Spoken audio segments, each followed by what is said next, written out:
กับสบายดีพ่อแม่พี่น้องซองเบาลังพาเที่ยวเนาะพามาเที่ยวชมบรรยากาศอยู่ที่รีสอร์ทอยู่ที่เมืองล่าแขวงอุดมไสอยู่ทางภาคเหนือของประเทศลาวเนาะ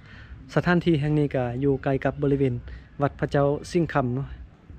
อันนี้เป็นรีสอร์ทเป็นสถานที่ท่องเที่ยวกับว่าแม่นเพราะว่าจะมีบ่อน้ำฮ้อนเนาะบ่อน้ำฮ้อนอยู่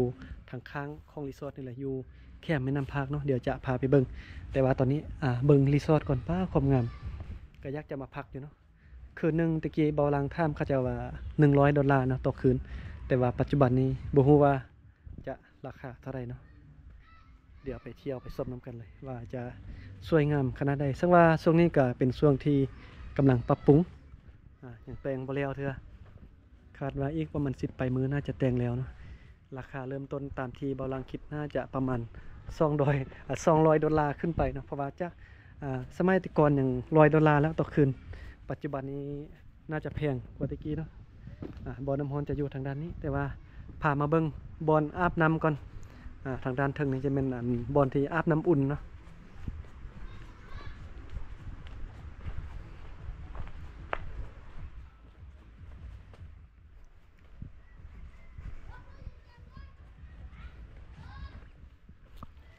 ขึ้นไปด้านเทิงนี่นะ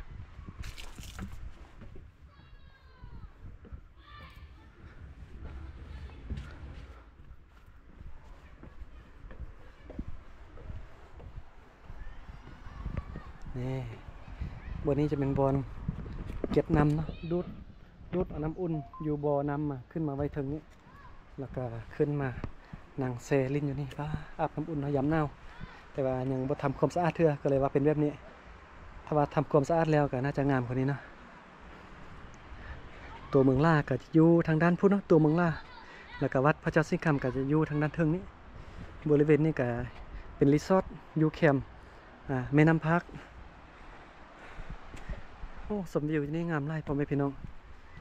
ใครที่สนใจอยากจะมาเที่ยวก็มาได้เนาะหรือว่าพ่อแม่พี่น้องท่านใดที่สนใจอยากจะมาเที่ยวแต่บ่ฮู้เนาะสถานที่ก็สามารถติดต่อหาเบาลังได้เบาลังยินดี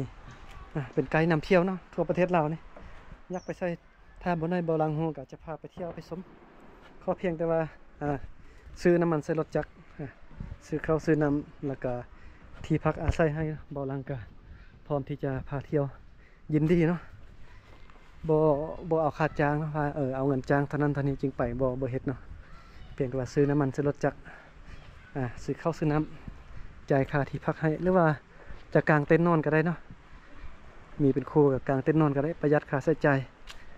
กับประมาณนี้เนาะเที่ยวบริเวณนั้นก็จะเป็นแม่น้ำพากแล้วก็มีจุดชมวิวอันนี้ก็มีบ่อน้ำร้อนนี่บ่อน้ำร้อนก็จะอยู่บนนี้นี่นะโอ้งามอยู่ธรรมชาติงามเนาะบ่อน้ำร้อนเขาเจ้าก็จะดูดน้ำร้อนนี่ขึ้นไปด้านเทิงพุ่นให้นักท่องเที่ยวอาบประมาณนี้เนาะแต่ละจุดแต่ละบ่อน